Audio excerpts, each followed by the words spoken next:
Muito boa noite a todos, sejam todos bem-vindos para mais uma noite de luz, de entendimento.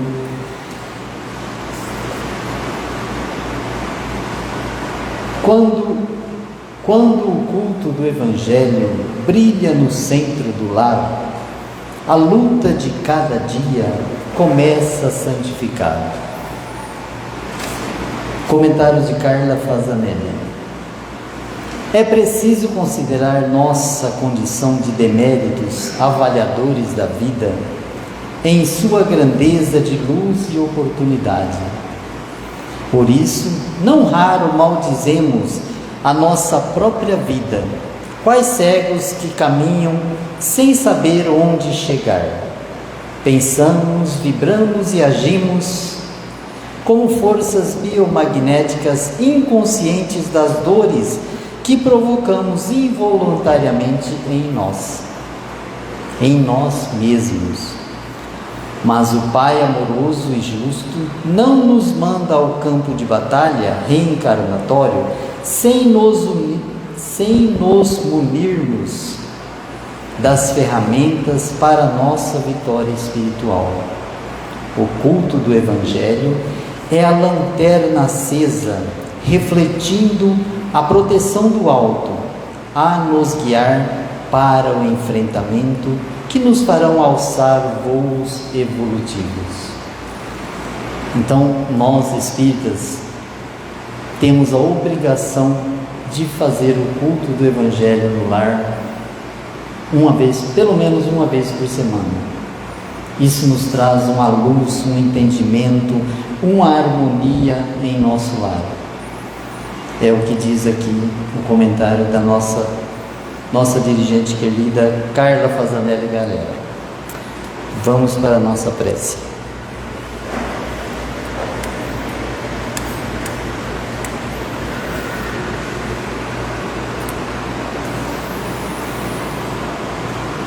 Senhor Jesus, nosso querido e divino condutor, nós, mais uma vez reunidos em Teu nome, para uma noite de luz, de entendimento, uma noite em que vamos abrir o nosso coração para poder receber a mensagem que será trazida pelo nosso querido irmão Osiander. Queremos, nesta oportunidade, envolvê-lo com o nosso amor e com a sua luz, para que ele possa trazer a mensagem que nos conforta e que nos alegra. Que possamos voltar para os nossos lares na certeza de colocar em prática tudo que vamos ouvir e ver aqui nesta noite. Muito obrigado, Senhor, e que assim seja.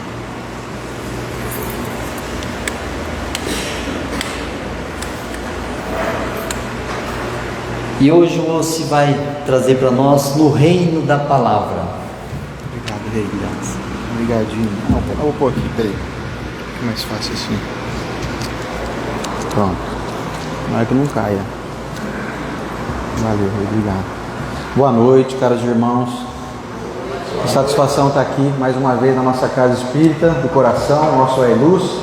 Quero abençoar cada um de vocês pela presença, desejando que possa ser uma noite proveitosa como é, e lembrando bem dos benefícios que nós recebemos quando vamos pessoalmente à casa espírita, dos recursos magnéticos que a gente não percebe ou não vê claramente com os olhos, mas sente assim aquele alívio de voltar para casa melhor do que quando chegou, não é? Quem aí já não chegou com dor de cabeça no centro, ou com problema, ou com um cansaço extremo e depois vai embora uma sensação de renovação? Então, dentro desse conteúdo, dentro desse contexto, nós vamos elaborar aqui um conteúdo. Eu desejo que vocês possam, quando retornarem aos seus lares, estarem melhores do que estão agora, nesse momento. O tema da nossa reflexão vem a ser, como o Reinaldo bem disse, no reino da palavra, porque a palavra constitui um verdadeiro reino na nossa vida. Dependendo do que a gente fala, de como a gente fala, nós podemos construir belezas ou podemos destruir belezas. Podemos construir recursos, podemos destruir pessoas, podemos destruir reputações, consciências, podemos destruir a nossa própria jornada através daquilo que a gente fala de maneira impensada. Não há dúvidas que todo mundo conhece a história de quando uma pessoa ficou extremamente magoada com a outra por apenas uma palavra que foi dita. Amizades que duraram décadas podem se desfazer em questão de segundos, dependendo do que se diz, ou dependendo da forma como se diz. E interessante é pensar também que tem muitas coisas que nós não dizemos. Então a ausência da fala também pode nos comprometer, por às vezes escolhermos a alternativa do silêncio, ou de um certo modo até de covardia. Quer dizer, eu não vou me meter nisso não, deixa o pessoal se vir aí. E podendo intervir, nós nos recordamos de o Evangelho segundo o Espiritismo, que é muito taxativo em dizer: quando nós podemos fazer o bem, nós escolhemos a inércia ou o 0 a 0, é estar fazendo o mal. Porque podendo fazer o bem e não fazendo, estamos então deixando que o mal nos domine. O que imaginar diante de um conteúdo como esse, no reino da palavra? Nós todos somos responsáveis por aquilo que dizemos e não responsáveis por aquilo que as pessoas interpretam. Mas nós vivemos em um mundo onde até nisso nós temos que pensar. Temos que ter um jogo de cintura, porque muitas coisas que a gente diz, pode ser que o nosso coração esteja purificado e limpo para dizer aquilo. Mas nós temos que avaliar como que o outro vai receber isso também. Por isso é importante filtrar bem como se diz algo, qual que é o teor daquilo que se diz. Muitas vezes a gente usa expressão corporal. Aliás, a gente está a todo momento usando expressão corporal. Às vezes a gente pode até xingar alguém, mas carinhosamente tem outro sentido, né? Nós vamos falar disso hoje também. Vamos recordar então de o Evangelho segundo o Espiritismo. Lá no seu capítulo 19, A Fé que Transporta Montanhas, aquela famosa passagem do Evangelho, onde Jesus trouxe para nós uma lição valiosa em relação ao que se diz quando fez uma instrução na chamada parábola da figueira seca. Eu vou trazer aqui o Evangelho, então, que eu gosto da fidelidade das palavras do Evangelho. Diz assim: quando saíam de Betânia, ele teve fome, Jesus, e vendo ao longe uma figueira, para ela encaminhou-se a ver se acharia alguma coisa. Tendo-se, porém, aproximado, só achou folhas, visto não ser tempo de figos. Então disse Jesus à figueira: que ninguém coma de ti fruto algum. O que seus discípulos ouviram. E no dia seguinte, ao passarem pela figueira, viram que ela secara até a raiz. Pedro, lembrando-se do que dissera Jesus no dia anterior, disse: Mestre, olha como ficou a figueira que tu amaldiçoaste. Jesus, tomando a palavra, lhes disse: tende fé em Deus. Digo-vos em verdade, que aquele que disser a esta montanha: tira-te daí e lança-te ao mar, mas sem hesitar no seu coração, crente, ao contrário, firmemente, de que tudo o que houver dito acontecerá, verá que com efeito acontece. Essa passagem é uma daquelas da moral estranha também, de Jesus amaldiçoando algo que a gente fica meio achando aquilo meio inconveniente, vindo de Jesus. Imagina só Jesus amaldiçoando uma figueira, e a coitada da figueira não tinha nem culpa, porque não era época de dar figo.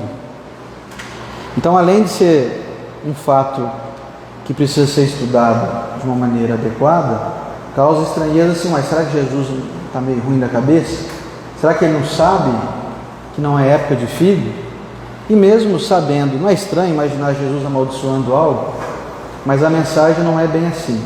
Jesus não estava amaldiçoando, ele estava apenas deixando para nós um exemplo, e ele fez uso da figueira como ferramenta divina de aprendizado consistente, mostrando que uma palavra, quando ela é dita de uma forma com fé, com perseverança, aquilo pode realmente trazer benefícios ou malefícios. No caso, ele projetou na figueira assim: então, que ninguém coma nada dos teus frutos, que ninguém coma mais fruto nenhum teu. Vocês imaginam o magnetismo de um indivíduo que ajudou na formação do planeta? Imagine a sabedoria de bilhões de anos, desde sua criação, de um indivíduo que ajudou o próprio Criador a construir esse mundo, segundo consta no livro A Caminho da Luz, que dá até o nome à nossa casa. Alguém dotado de capacidade que nós ainda não temos, mas teremos, como por exemplo, de transformar água em vinho, de fazer a multiplicação de pães e de peixes, de curar um paralítico, de curar um cego. Será que Jesus fazia coisas de uma maneira impensada? Será que Jesus estava doidão no dia? A resposta é não. Ele apenas quis trazer uma lição do poder que as palavras têm. Até para poder ilustrar um pouco isso, trazendo aqui para a nossa realidade cotidiana, eu me lembro de uma história de uma mãe que estava numa luta ferrenha em auxiliar o seu filho na busca para se livrar das drogas. Drogas que, deixando bem claro aqui para todos nós, impossível que um dia alguém em sã consciência possa achar conveniente liberação de algo que causa destruição. Quero deixar aqui bem ratificado da minha experiência profissional com pessoas que fazem uso de entorpecentes, drogas ilícitas, tem as drogas lícitas também. Se alguém um dia quiser ter notícias se vale a pena liberar drogas, entreviste por favor a mãe de alguém que está nas drogas, entreviste o pai, pergunte para a pessoa se ela acha conveniente que libere isso, que causa destruição não somente naquele que faz uso, mas em todos que estão ao seu redor. Só um parênteses aqui. Essa mãe então, nessa busca ferrenha de curar o seu filho, de auxiliá-lo a se livrar das drogas, um dia pegou um ônibus coletivo junto com a sua cunhada. E ela naquela luta, vocês sabem, quem já teve parente que usa drogas sabe como é que é o drama. Você não encontra a pessoa desaparece. Quando ela aparece toda estropiada, suja, doente, faltando um dente na boca, aquela coisa toda, aquele drama. E ela pegando um ônibus coletivo junto com a sua cunhada, o ônibus era um momento de pico de pessoas usando o ônibus, e ela escutou uma conversa que não era nem para ela, que era algo que o indivíduo até hoje, sem dúvida, nem sabe do que causou aquela conversa que ele estava fazendo ali. Então estava lá essa senhora e sua cunhada, e a uma distância de uns 2 metros assim, tinha um rapaz falando o seguinte para um outro rapaz amigo dele, um parente, alguma coisa. O rapaz dizia assim: quem entrou na droga não sai mais, e caminho sem volta. Quem entrou nessa maldição aí não sai nunca mais. E aquela mãe então tensa, angustiada pela problemática do filho, depois daquele momento que ouviu aquilo, foi entrando numa grande depressão profunda, com a possibilidade de imaginar então o seu filho perdendo a batalha terrível para as drogas. Quem narrou essa história foi essa cunhada, porque essa mãe chegou em um momento, não suportou a dor e a tristeza e cometeu suicídio. Então vocês imaginem que uma palavra dita de uma maneira impensada pode absolutamente destruir os sonhos de alguém. Sem dúvida, o rapaz que trouxe essa tese, que não é verdadeira, de que as pessoas são irrecuperáveis, de que não há possibilidade então de um retorno depois de entrando nessa vida. Sem dúvida, ele não tinha consciência do mal que estava fazendo, e ele talvez até hoje nem saiba disso, nem tenha notícia dessa história. Mas olha a importância da gente observar o que a gente fala, como a gente fala, e isso quem traz para nós algumas lições riquíssimas. Lembrando da lição de Jesus, que se você amaldiçoar então uma figueira, ou amaldiçoar alguém, ou amaldiçoar alguma coisa, aquilo tem um grande poder. E lembrando das consequências da lei de causa e efeito, que traz para nós a seguinte afirmativa: não há como você enviar algo e aquilo um dia não te encontrar na volta. Não há como você um dia jogar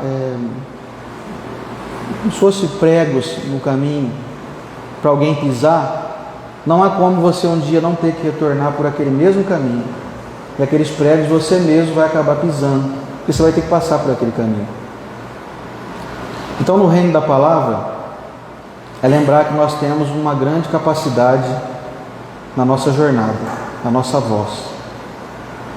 Aqueles que vêm dotados da afonia ou da ausência da possibilidade de falar, os chamados surdo-mudos, tem outros recursos, né? O recurso da fala através das libras, etc.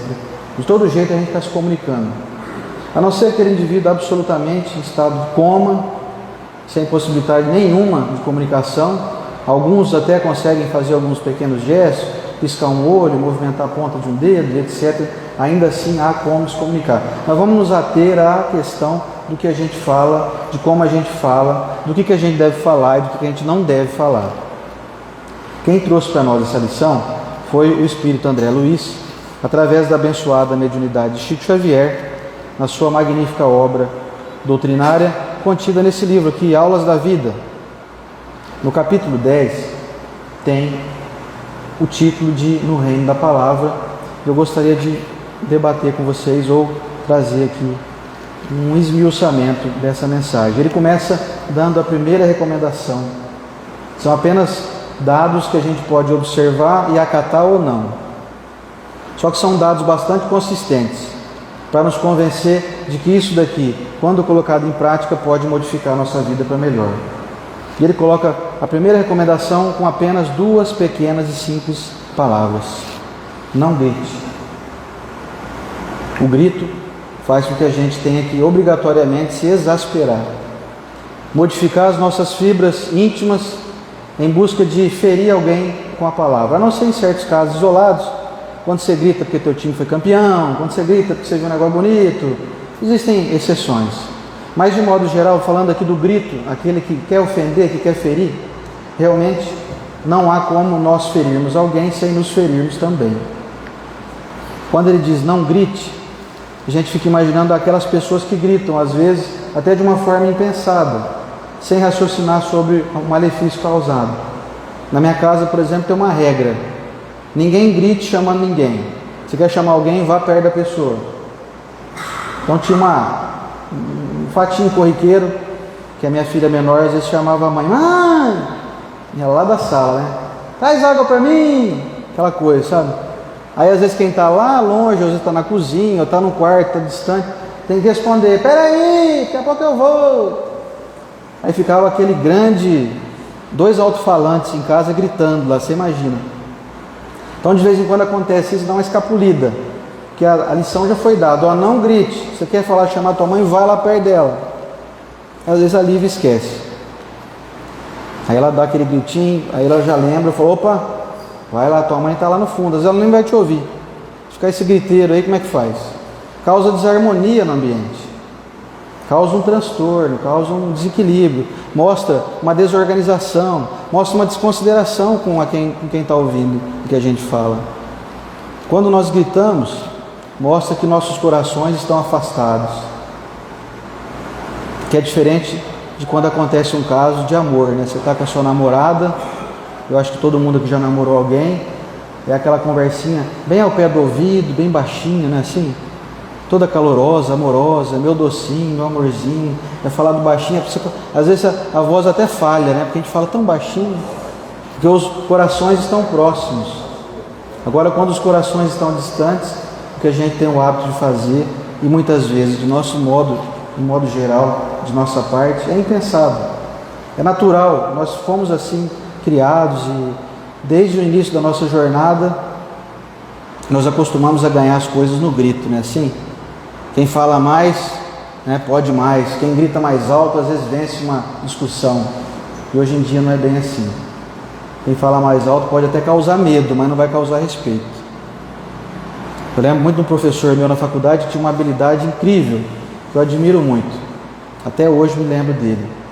Ele chegava lá na nossa classe e a moçada na faixa de 20 e poucos anos de idade, é muito natural que numa segunda-feira estava todo mundo, né, naquele alvoroço de querer contar como é que foi o fim de semana, o que fizeram, o que deixaram de fazer. Então aquele burburinho comia quente.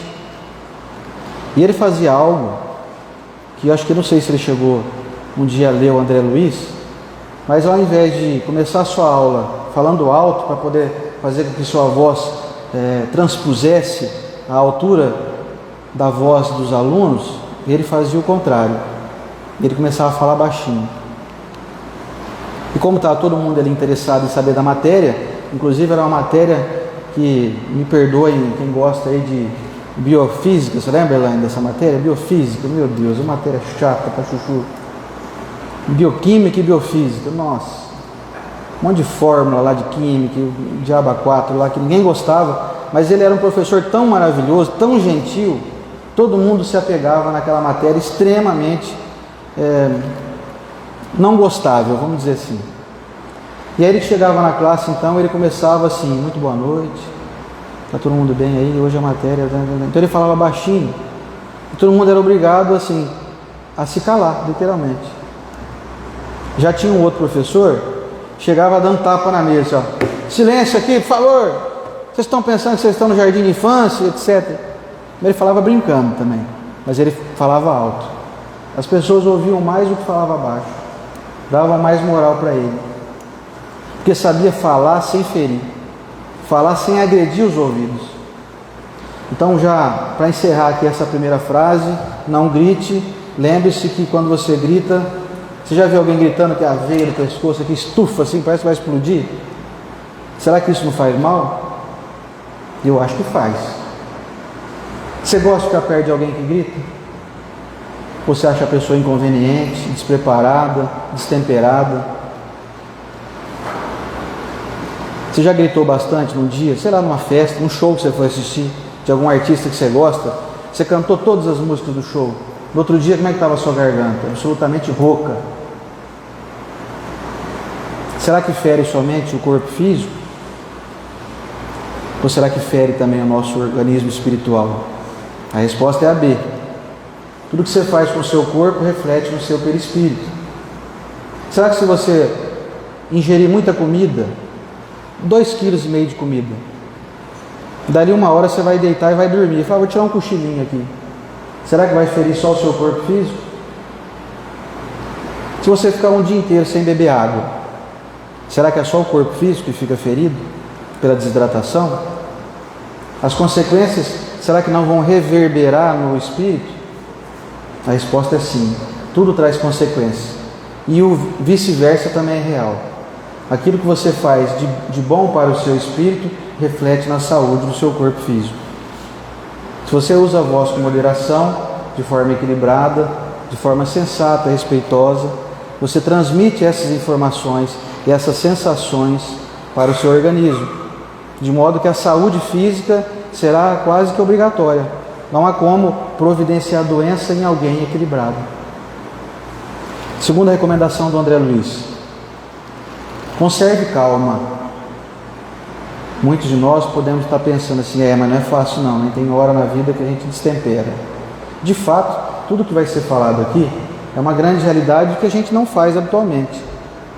Não estamos aqui querendo ensinar a ninguém que seja absolutamente imperfeito e também nem imaginando que quem vai ouvir essa mensagem vai se transformar de água para o vinho da noite para o dia. Portanto, conserve calma faz com que a gente meça mais as palavras, faz com que a gente tenha a capacidade de, sabe aquela história de respira fundo, conta até 10? Essa é uma grande realidade. São ditos populares absolutamente reais e convenientes de serem praticados. Quando existe um momento em que é possível que a gente desenvolva uma tensão e a gente vá perder as estribeiras e nos descontrolarmos emocionalmente, perder a nossa calma, é o momento em que a gente fala coisas que não deve. É o momento em que a gente fala coisas que depois não tem como ser desfaladas. Aquela história da palavra é que nem uma flecha que, quando lançada, não volta mais ao seu destino. Melhor dizendo, não volta mais ao seu remetente, que ao destino ela vai chegar. Então tem coisas que você fala, pode ser uma flechada no coração de quem ouve. Eu fui fazer essa palestra essa semana lá em Ruilândia, lá em Ipuã, meu pai foi junto comigo. Um senhor levantou a mão assim e falou assim: posso fazer um comentário? Eu falei: então pode, vem cá, fala aqui na frente de todo mundo, para todo mundo ouvir. Ele falou assim: meu pai falava, e esse senhor já de uma certa idade, ele falou assim: meu pai dizia que dependendo do que a gente fala, pode ferir mais do que um tiro de revólver. Aí eu fiquei pensando nisso, pensei, é verdade. Tem pessoas que carregam mágoas, pela vida inteira do que ouviram de alguém que ama muito, porque você não fica muito magoado com quem você não conhece, né? Nem de quem você não gosta muito. A gente se magoa muito com quem a gente ama. Então, olha a importância, olha a responsabilidade do que a gente diz, de como a gente diz. É uma grande verdade, que às vezes um dia você tomou um tiro aí, você já se recuperou, foi lá, fez uma cirurgia, retirou a bala, e está tudo bem, passou. Aquela dor ficou no passado. Agora, algo que foi dito de uma maneira impensada, pela falta de calma, pode estar ferindo alguém por aí. Às vezes eu fico pensando nas feridas que eu possa ter causado em tanta gente com quem eu convivo, e dada a minha imperfeição, não consegui me conter, né? A gente é imperfeito. Por isso nós temos que estudar isso. Por isso nós temos que estar esmiuçando essas questões, para a gente começar a errar menos. Sem contar no destempero que a gente causa em nós. Quando eu tenho que agir com agressividade, com falta de calma, com grito, e com outras questões que eu vou citar aqui, eu estou me agredindo também. Parece que nós demoramos um pouco para entender. Eu, pelo menos, demorei muitos anos para entender isso. Foram muitos anos sentados aqui, ouvindo o professor Rodrigues falar, para entender isso. Não tem como fazer mal com alguém sem fazer mal para nós também. É impossível.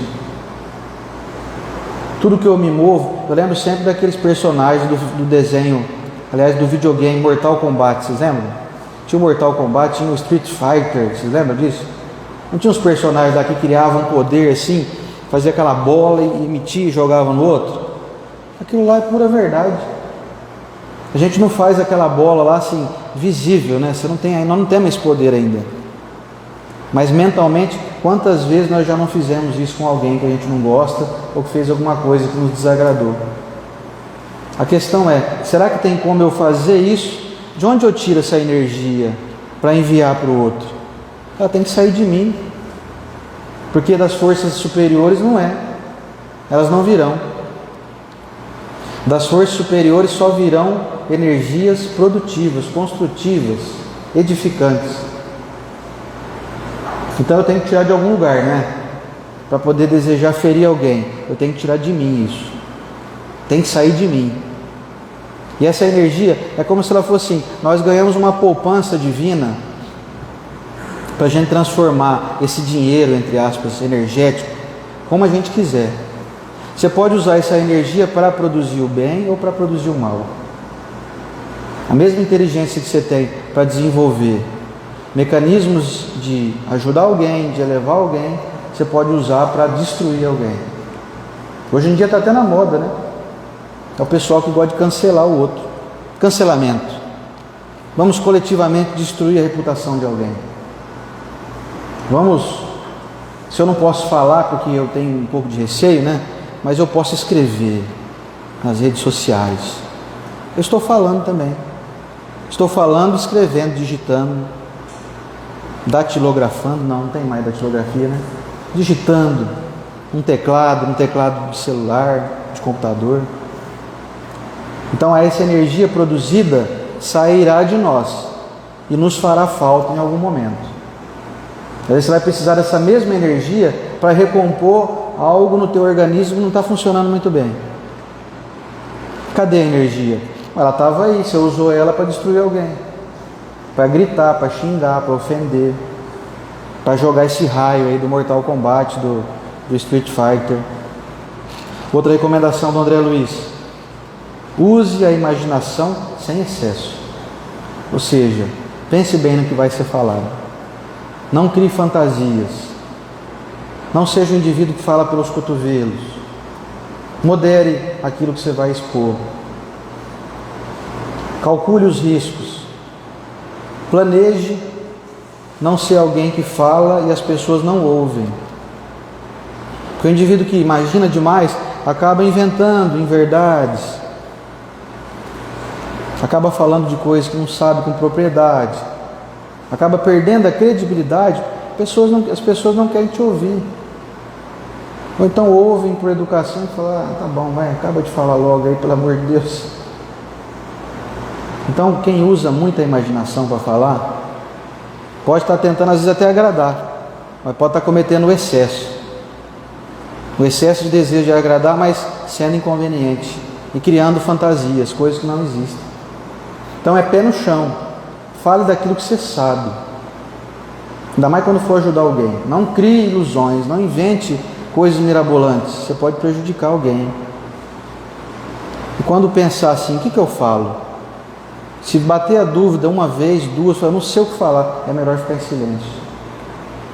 Eu lembro de várias vezes o professor Rodrigues contando uma história de que quando ele acompanhava o Chico Xavier, ele viu várias vezes mães chegarem até o Chico dizendo assim: Chico, meu filho morreu. Chico, estou doente, o médico falou que não tem cura, eu vou falecer daqui a pouco tempo. Às vezes o Chico se tomava de emoção e o que ele fazia era só abraçar a pessoa e chorar junto com ela, sem dizer uma palavra. Aí a gente pensa assim, mas será que alguém dotado de tanta capacidade como o Chico Xavier, falar da sua capacidade mediúnica é até uma brincadeira, né?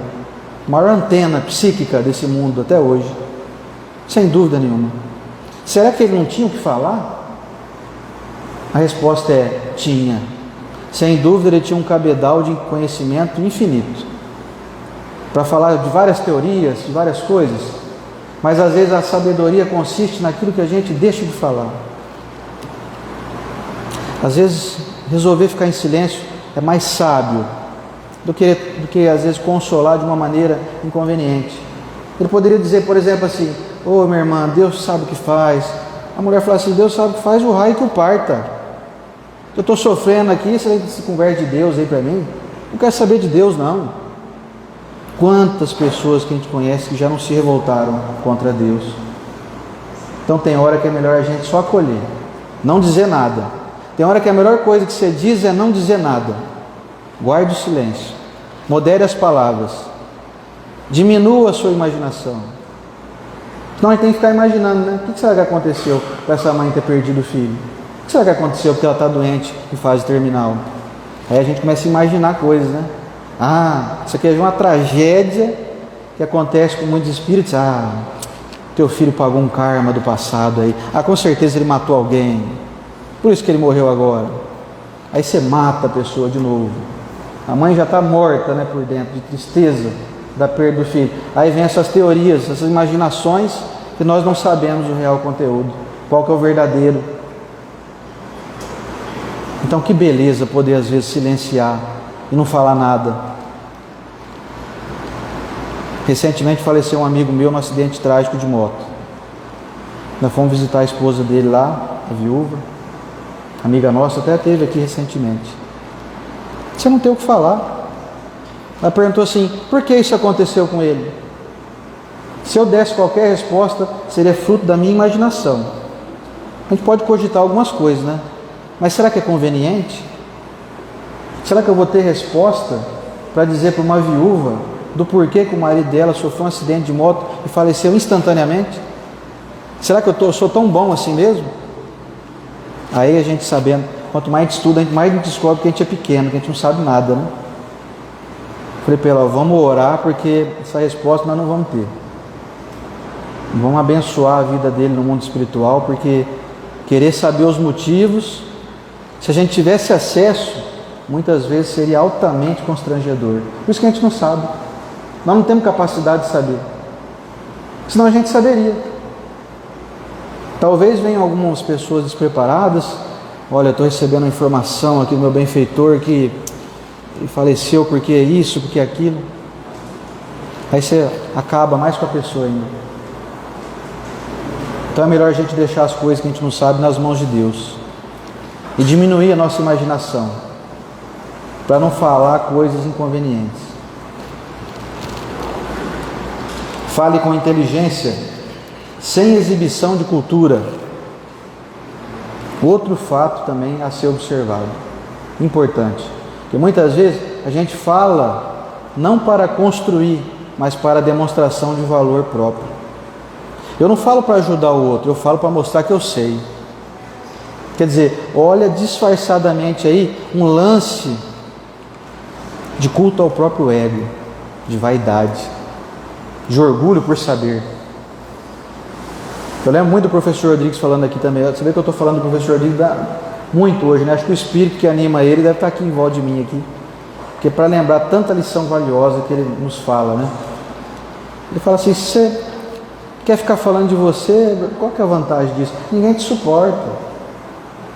Então não fale de você, não se engrandeça, não use palavras para poder colocar você em evidência. Se a gente um dia tiver que ter evidência, que seja feita por alguém, que não seja nós. Humildade é se reconhecer assim, ter valor próprio. Eu gosto de mim, eu sei dos meus potenciais, mas eu não fico me exibindo por aí igual um pavão. Quando eu estou aqui nessa busca de exibição de cultura, eu não estou percebendo que eu estou falando muito de mim. Ninguém suporta gente que fala de si mesmo. Tem até uma frase que eu gosto, diz assim: você quer fazer alguém se interessar por você? Acho que todo mundo quer, né? Todo mundo quer ser gostado. É melhor você se interessar pela pessoa por 2 meses, do que você ficar tentando fazer ela se interessar por você em 2 anos. A luta vai ser ferrenha. Você vai ficar 2 anos lá contando vantagem, que você faz, que você acontece, que você é isso, que você é aquilo, que você estudou, que você viajou, que você sabe mais de tal coisa do que o outro. As pessoas falam: tá bom, ótimo, parabéns para você, você é muito bom, hein? Você é legal, hein? Então, falar muito de si é culto à solidão futura. As pessoas não vão te chamar para ir na casa dela, para um churrasco, por exemplo. Aí chegou aí, ó, o quase Jesus Cristo aqui, chegou. Ele é bom em tudo, que ele não erra nada. Você quer comprar alguma coisa, fala com ele, viu? Que ele sabe o negócio melhor e mais barato. Então a gente fica até famoso pelas costas. Que as pessoas fazem isso com a gente não fica sabendo, né? As pessoas inventam apelidos que nós não sabemos que nós temos. Um dia você vai descobrir, talvez vai ser uma facada no coração. Olha lá o sabe tudo, olha o sabichão lá, ó. Chegou ali, ó. Ele é o cara. Não faça isso. Você tem valor, sei que você tem muitas virtudes. Use elas com moderação. Seja comedido. No alto amor a si mesmo. Alto amor a si mesmo é meio contraditório, né? Um alto amor muito excessivo, muito grande. Porque senão a gente cai no ridículo, se torna uma pessoa inconveniente. Responda serenamente em toda questão difícil. Quer dizer, tenha serenidade para responder. O Emmanuel tem um ensinamento que eu acho legal demais, porque eu nunca consegui fazer. Ele fala assim que a gente tem que responder com o mesmo tom de voz, depois de uma mesma pergunta ser dita 4 vezes. A pessoa pergunta assim: ô Tom, que dia que é hoje? Aí o Tom fala: quinta-feira. Aí a pessoa fala: que dia que é hoje mesmo? Quinta-feira. Se a pessoa perguntar de novo, o que você vai responder, né, Tom? Nós vamos responder. Você está surdo, né? Quinta-feira, já falei. Quer dizer, a gente sai dessa recomendação aqui, ó, de responder serenamente em toda questão difícil. Essa é até fácil, né? Perguntar o dia, várias vezes é fácil de responder. Agora, você imagina numa situação de dificuldade, uma notícia trágica, alguém está doente na tua família, você descobriu que um parente teu está com uma possibilidade de desencarnar em breve.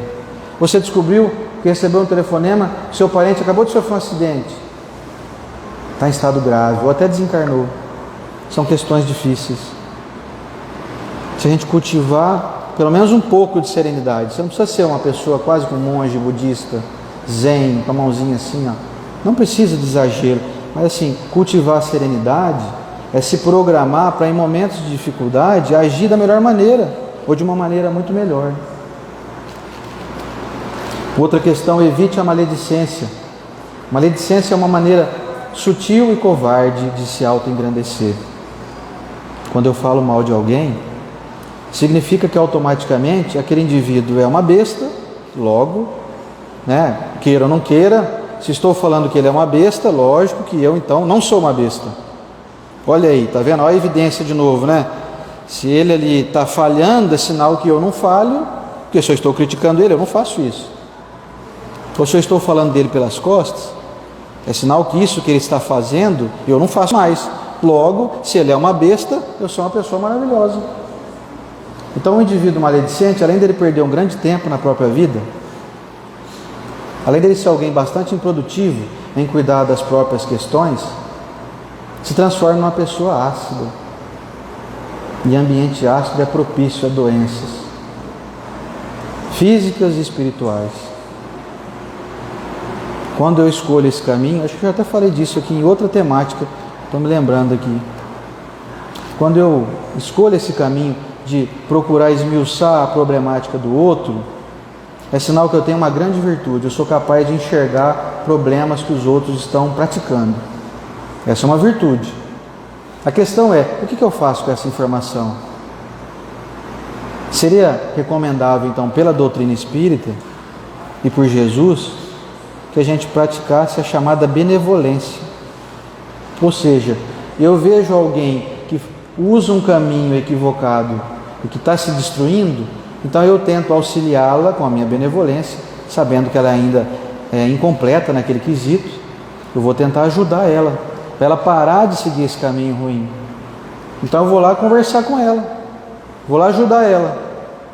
Agora o que a gente prefere fazer, que é um mecanismo mais fácil? Fala mal dela pelas costas, fala que ela é uma besta. E a gente se torna uma besta, porque pode encontrar soluções, mas não vai fazer, não ajuda. Então eu sou uma besta com conhecimento. O que é pior, uma besta com conhecimento ou uma besta porque não tem conhecimento? Erra porque não sabe, ninguém ensinou, não aprendeu, não teve acesso. Maledicência, a própria palavra já define, mal. Começa com as 3 primeiras letras, M-A-L, é mal. Maledicência. Usar a tua voz para destruir pessoas. E depois gerar um constrangimento em si mesmo, porque depois às vezes você encontra com essa pessoa e você tem que falar, tudo bem, e aí, tudo beleza? Fica aquele sorriso amarelo, sem graça, que a nossa consciência fica ferida. Nossa, acabei de falar mal do cara aqui, agora ele veio e me tratou super bem. É constrangedor. Ou então um dia a gente pensa assim, puxa, falei tão mal desse cara, eu não sabia da história dele, do tanto problema que ele passou para ser desse jeito, para agir dessa maneira. Eu preferi escolher o lado ruim dele e achar que ele é ruim inteiro. É que nem um visitante, vem aqui em Rio Preto. Ele chega aqui em Rio Preto, ele acorda, ele vem de ônibus, ele acorda assim de madrugada, chegou. Na hora que ele desce do ônibus, primeira vez que ele vem aqui, ele desce numa praça que está cheia de mendigo. Tem aqui em Rio Preto isso, tem. Desce ali na Filadélfia ali. Só que aí ele desceu, olhou, e aí o motorista fala, não, volta, não podemos parar aqui agora não. Aí ele entra dentro do ônibus e vai embora, e dali em diante ele não vê mais nada. Vamos supor que ele entrasse num estado de sono profundo. Aí ele volta para a cidade dele, chega lá, alguém pergunta para ele, escuta, você foi lá em Rio Preto? Eu fui. Como é que é lá em Rio Preto? O que ele vai dizer? A cidade cheia de mendigo, péssimo lugar, horrível, escuro, frio, estava chovendo, um monte de mendigo no chão lá. Tem isso na cidade? Tem. E se fizesse o mesmo, levando ela um dia lá na represa, um domingo de manhã ensolarado, um monte de criança andando de bicicleta, gente fazendo caminhada, correndo, pessoal vendendo coco lá, qual seria a visão dessa pessoa? Nossa, Rio Preto é uma cidade incrível. Então, nós precisamos analisar os pontos gerais das pessoas para avaliá-las com justiça. Senão a gente observa pontualidades e às vezes a gente tem o azar, né, de encontrar a pessoa num dia que não está muito bem. E a gente escolhe resumir a pessoa por aquele dia, ou por aquele fato, pelo que ela falou, ou pelo que ela deixou de falar. Então, é praticar justiça em si mesmo, fugindo da maledicência. Uma coisa que eu gosto de lembrar sempre, que eu aprendi com o Divaldo Franco, quando ele refletiu a seguinte questão: sabe aquela pessoa que você não gosta? E que você tem motivo para não gostar? Aquela pessoa que te traiu, que te feriu, que te ofendeu, que te magoou, que não é legal. A pessoa não é legal mesmo. Aquela pessoa tem uma mãe que gosta muito dele. Às vezes aquela pessoa tem filhos, ela tem um pai. E se ela não tiver nada disso mais, ela tem um benfeitor. Ela tem alguém muito grandioso que ama ela profundamente. De modo que isso me causou um grande constrangimento em escolher, às vezes, não gostar de alguém, sabe? Eu fico pensando assim, se eu ajudo uma pessoa, o benfeitor dela está vendo e fica simpático a mim. Agora, se eu destruo ela, e às vezes ela nem fica sabendo, porque eu falo dela pelas costas. A pessoa que tem os ouvidos de carne não ouve, mas tem um benfeitor que está ouvindo as conversas que você fala dela. Não é muito legal não, sabe? A gente desenvolver uma antipatia assim dos benfeitores, sabe? Não dá para falar mal de ninguém sem que o alto saiba. Aí um dia talvez o pessoal brinca, quando a gente desencarnar vai ser exposto tudo num telão assim, né? O que a gente falava no WhatsApp, né? As nossas conversas paralelas, secretas. Vai ser muito constrangedor, hein? Aí você encontra o fulano: ô fulano, tudo bem? Ô seu Edevaldo, tudo bem aí? Estamos aqui no mundo espiritual, beleza? Aí dentro de você vai vir assim: nossa, o que eu falei mal do seu Edevaldo já? Meu Deus do céu. Se eu não tampar bem minha mente aqui, ele vai saber de tudo, hein, seu Edevaldo? Pensou? Vai ser muito constrangedor. Então a gente usa exemplo de brincadeira aqui, mas é muito sério isso. No mundo espiritual as coisas são muito mais acentuadas. Para finalizar, que eu estou vendo que a nossa hora aqui está acabando, ele traz outras recomendações, óbvio que eu não vou falar de todas, que nosso tempo não é hábil para isso. Eu gosto muito dessa parte que ele diz assim: abstenha-se de todo adjetivo desagradável para pessoas, coisas e circunstâncias. Isso significa que nós temos que encher nossa boca com palavras que não sejam adjetivos desagradáveis. Então, quando eu falo de pessoas, por exemplo, que é a primeira questão aqui, pessoas, é adjetivar alguém dizendo assim: aquele ali, ó, é um tontinho, você não faz ideia, é lerdo, é devagar, o tico teco dele não funciona, ou é feio, é inconveniente, é chato, é magrelo, é gordo. Ninguém pode chamar de careca, por favor, hein? Uma grande mentira isso. Mas enfim, é usar adjetivos que sejam para diminuir a autoestima de alguém. Eu falo: mas eu estou falando aqui, a pessoa nem sabe, estou falando dela aqui, está entre nós aqui. Pois é, mas a tua consciência sabe. Adjetivar as pessoas é muito perigoso. E quando a gente descobre, ou quando alguém nos fala adjetivos a nosso respeito desagradáveis, a gente não gosta. Que nem eu usei o exemplo do Tom, né, Tom, ali. Que dia que é hoje, Tom? Aí ele vem e fala: mas você é devagar, hein? Você não está ouvindo, você está surdo. Quer dizer, é um adjetivo desagradável. Não faça isso. Adjetivos para coisas. Ei, mas eu vou te falar, essas cadeiras aqui, ó, uma porcaria essas cadeiras. Quer dizer, é um adjetivo inferior. Para você pode até ser, você está acostumado naquelas cadeiras almofadadas, né? Porque a gente é quase que um príncipe persa encarnado aqui em Rio Preto, né? Mas para a gente que sentava no chão, uma cadeira dessa é uma bênção. Então não use termos desagradáveis para as coisas e para as circunstâncias. Sabe aquela pessoa que fala assim: e aí, como é que está a vida? Está uma droga, está um caos, está tudo bem, está nada, está tudo perdido, está tudo acabando, está tudo ruim. Como é que você está? Estou firme igual prego na areia. Parece até engraçadinho, né? Mas é uma demonstração de que a nossa aspiração mental não está sendo conveniente com as coisas boas que a gente quer para nós. Então, mesmo que tiver ruim mesmo a sua vida, não fale isso. Não fale que sua vida está uma droga. Ela está melhorando, as coisas estão melhorando, hein? Eu falei do Edinho outro dia. O Edinho, todo mundo conhece o Edinho, né? Ele faz palestra aqui com a gente. O Edinho abraça a gente e fala assim: e aí, você está cada dia melhor? Não é assim que ele fala? Isso significa que o indivíduo usa a palavra para te estimular a você estar de fato cada dia melhor. Isso é um exemplo. É assim que nós temos que agir. Use jargões, usemos nós jargões construtivos, positivos. E aí você está cada dia melhor? A gente pensa assim: se eu pensar bem, mas não estou cada dia melhor, estou cada dia com mais conhecimento. Eu estou mais velho fisicamente, sim, mas eu tenho mais conhecimento hoje do que eu tinha semana passada. Eu tenho que estar cada dia melhor.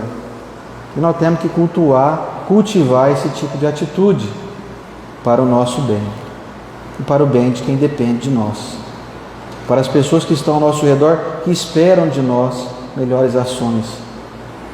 Ah, mas eu falho tanto. Pois é, que bom que a gente reconhece isso. Reconheço também as minhas falhas, são muitas. Tanto que eu não estou aqui com pose de professor de ninguém, nem dizendo que eu faço isso. Aliás, eu tenho uma suspeita, viu? Quem fala em público assim é o que mais precisa aprender as coisas. Acho que eu sou o indivíduo que mais carece de pôr isso aqui em prática. Então eu estou tentando fazer isso ser bom para mim. Para mim foi muito bom saber disso. E se para vocês foi bom também, eu fico muito feliz. Deixo meu agradecimento, meu carinho, meu abraço de gratidão a todos vocês pela paciência e pela gentileza que sempre me oferecem. Deus nos ilumine. Muito obrigado e até a próxima.